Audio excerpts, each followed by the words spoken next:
Story 1. The Midnight Knock. It was a chilly autumn evening in 2018, and I was living in a small apartment complex on the outskirts of Chicago. I just turned 25, fresh out of college, working a dead-end job at a call center that sucked the life out of me every day. My place wasn't much, a one-bedroom with thin walls and a balcony that overlooked a dingy parking lot. But it was mine, and after a long shift, all I wanted was to crash on the couch with a beer and some Netflix. Little did I know that night would turn into the most terrifying experience of my life. Around 11 p.m., I was halfway through an episode of some true crime documentary. Ironic, right? When I heard a knock at the door. It wasn't aggressive, just a firm rap. I paused the TV, wondering who it could be. My friends knew better than to show up unannounced this late, and I wasn't expecting any deliveries. I glanced at my phone, no missed calls or texts. Curiosity got the better of me, so I got up and peered through the peephole. There were 4 guys standing there, all in their early 20s, dressed in hoodies and jeans. They looked casual, like they could be neighbors or something. One of them, a tall guy with a buzz cut, waved awkwardly when he saw the shadow shift behind the door. "Hey man," he called out. "We're friends of Mike from downstairs. He said you might have a jumper cable? Our car died in the lot." Mike was my downstairs neighbor, a chill guy who threw parties sometimes. I'd lent him stuff before, so it didn't seem too out of place. Still, something felt off. Why come to me instead of Treble Troué? But I was tired, and I didn't want to be that paranoid asshole. I unlocked the deadbolt but kept the chain on, cracking the door open just a few inches. "Yeah, sure," I said. "Give me a sec to grab them from the closet." That's when it happened. The tall guy lunged forward, slamming his shoulder into the door with brute force. The chain snapped like it was made of paper, and the door flew open, smacking me in the face. I stumbled back, blood trickling from my nose as all 4 of them piled in. Before I could even yell, one of them, a stocky dude with tattoos snaking up his neck, grabbed me by the collar and shoved me against the wall. Cold metal pressed against my temple. A gun. "Shut the F up," he hissed, his breath reeking of cheap whiskey and cigarettes. "You scream, and you're done." My heart was pounding so hard I thought it would explode. The room spun for a second as adrenaline flooded my system. The other 3 fanned out, one heading to the kitchen, another to my bedroom, and the last one rifling through the living room drawers. They were efficient, like they'd done this before. "Where's the cash?" the gunman demanded, pressing harder. "Drugs? Valuables? Don't make me ask twice." I don't have anything," I stammered. "Just my wallet on the table. Take it, please." He laughed, a low, menacing chuckle. "Oh, we're taking everything, buddy." As he held me there, I could hear the others tearing my place apart. Drawers crashing open, cabinets slamming. One of them found my laptop and shoved it into a backpack. Another pocketed my watch and some loose change from the counter. The guy in the bedroom yelled out, "Found some jewelry in here. Looks like gold chains." It was my late grandma's necklace. Nothing valuable, but sentimental. My stomach twisted. The gunman dragged me to the couch and forced me to sit, zip-tying my wrists behind my back with something from his pocket. "Sit tight," he said. "We're not done yet." Minutes felt like hours. I tried to memorize their faces. The tall one had a scar above his eyebrow. The stocky gunman had a teardrop tattoo under his eye. One of the others was skinny with acne scars. And the last was built like a linebacker with a backward cap. If I survived this, I'd need details for the cops. Then things escalated. The skinny one came back from the kitchen with a knife, my own chef's knife, and started waving it around. What if he calls the police after we leave? He said to the others. We should make sure he doesn't. The gunman smirked. Nah, he's too scared. But let's remind him. He pistol whipped me across the cheek, splitting my skin open. Pain exploded, and I tasted blood. You tell anyone we come back. We know where you live now. They spent what felt like forever ransacking the place. They even went through my fridge, grabbing beers and snacks like it was a party. At one point, the linebacker guy turned on my TV and flipped channels while the others loaded up. It was surreal. My home turned into their playground. Finally, after about 45 minutes, they seemed satisfied. They had my electronics, cash about $200, jewelry, and even some clothes. The gunman leaned in close, his face inches from mine. Remember, snitch, and you're dead. Then they left, slamming the door behind them. I sat there in shock for what must have been 10 minutes, listening for footsteps fading away. My hands were numb from the ties, but I managed to wiggle free eventually. Thank God they weren't pros at that.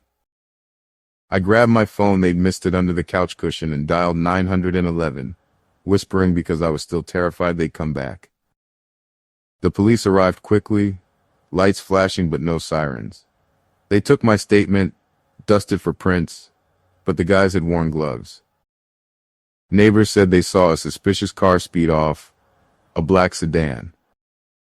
Turns out, it was part of a string of home invasions in the area. The cops linked it to a gang from the south side, but they never caught them. I moved out a week later, crashing with a friend until I found a new place with better security. To this day, I can't sleep without checking the locks 3 times. Every knock at the door makes my blood run cold. If you're listening to this, lock your doors, people. You never know who's on the other side. Story 2. The Apartment Stalker. Back in 2020, during the height of the pandemic, I was stuck in my downtown Memphis apartment, working remotely as an ophthalmic technician. The city was eerie, empty streets, masks everywhere, and a constant undercurrent of fear. My building was old, with creaky floors and a security door that often jammed. I lived alone, 28 years old, single, and honestly, a bit lonely. I'd binge watch horror stories on YouTube late at night, which probably didn't help my paranoia. But nothing prepared me for the real nightmare that unfolded. It started subtly. One evening, around 7 p.m., I got home from a rare in-person shift at the clinic. As I unlocked my door, I noticed footprints in the hallway dust, muddy boot prints leading right to my threshold. The building's janitor hadn't cleaned in days due to staffing shortages, so they stood out. I shrugged it off. Maybe a neighbor got the wrong door. Inside, everything seemed normal. I made dinner, scrolled Reddit, and went to bed early. But around 2 a.m., I woke up to a scratching sound. It was faint, like nails on wood, coming from the living room. My heart raced. I grabbed my phone and a baseball bat from under the bed, a gift from an ex, tiptoeing out. The living room was dark, moonlight filtering through the blinds. The scratching stopped as I entered. I flipped on the light. Nothing. No one. But then I saw it. My front door was unlocked. I definitely locked it. Deadbolt and chain. Panic set in. I checked the windows. All secure. Called the super, but he dismissed it as old building settling. The next few days were uneasy. I'd hear footsteps in the hall at odd hours, but when I looked, no one. Packages went missing from the lobby, including one with my new webcam. I started double-checking locks, even wedging a chair under the knob. Then, one night, it got real.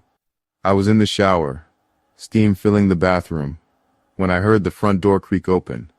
Naked and vulnerable, I froze. Water pounded as I strained to listen. Footsteps, slow, deliberate, approaching the bathroom. The door handle jiggled. I screamed, "Who's there? I have a gun." I didn't. The jiggling stopped, followed by retreating steps, and the door slamming shut.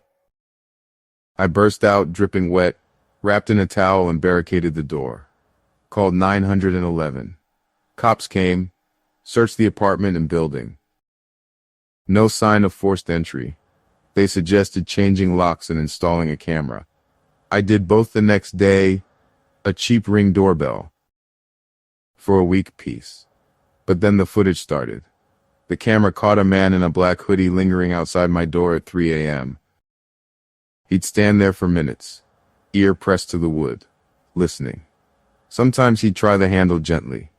His face was obscured by a mask. COVID era, remember? I showed the cops. They said without ID, little they could do.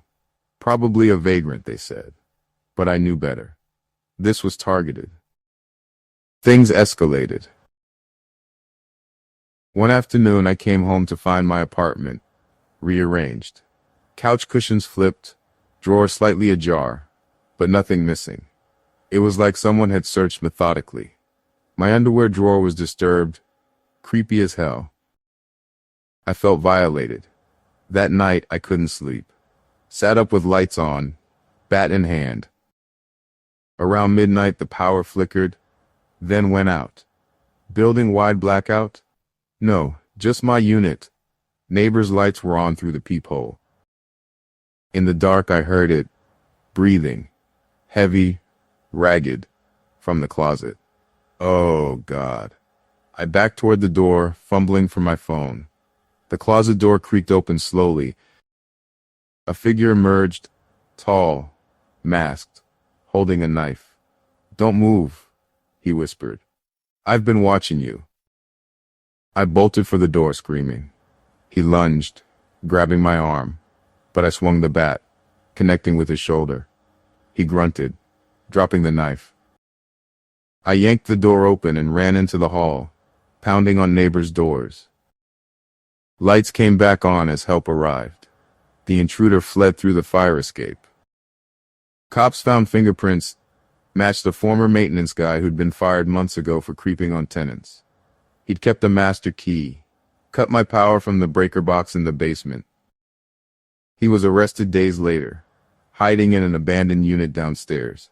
In his place, photos of me, stolen items, even my missing webcam set up to spy. I moved states after that. Therapy helped, but shadows still make me jump. Trust no one? Secure your home.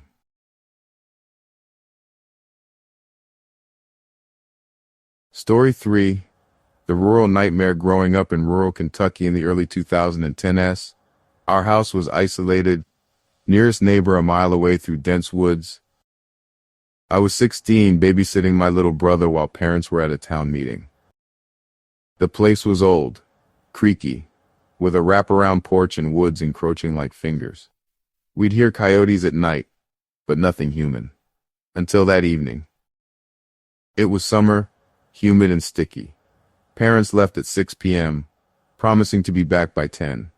Brother 8 was playing video games. I was texting friends. Around 8:30 as dusk fell, a loud bang echoed on the front door, like a fist, not a knock. We froze. No one visited unannounced out here. I peeked through the curtain. A woman, mid-30s, disheveled hair, clutching her stomach. "Help," she yelled. "Car broke down. Severe pain. Call an ambulance." Compassion overrode caution. I cracked the door, chain on. "I'll call 911, I said. "Stay there." But as I turned for the phone, she shoved the door. Chain held, but 2 men burst from the bushes, masked, armed with crowbars. They pried the door open, splintering wood. I screamed, grabbing my brother and running to the kitchen. Locked the door behind us, but it was flimsy. They kicked it down. One man tackled me, the other grabbed my brother, muffling his cries. "Where's the safe?" the woman demanded. Pain Act dropped. Money, guns. Now. Dad kept a shotgun in the pantry for hunting. I played dumb. No safe. Take what you want. They bound us with duct tape, wrists and ankles, gagged us. Then ransacked, overturned furniture, smashed vases, found Dad's liquor, chugged it. The woman pocketed Mom's jewelry. One man, the leader, leered at me. Pretty girl, alone in the woods, terror peaked. He dragged me to a bedroom, but sirens wailed, neighbor heard screams, called cops. Intruders panicked, fled into woods. Cops arrived, untied us. Trio was caught later, escaped convicts, using the woman as bait. We installed alarms after. Woods still haunt me. Isolation isn't safety. Thank you for watching. If you enjoyed this video, please like and subscribe. I upload daily.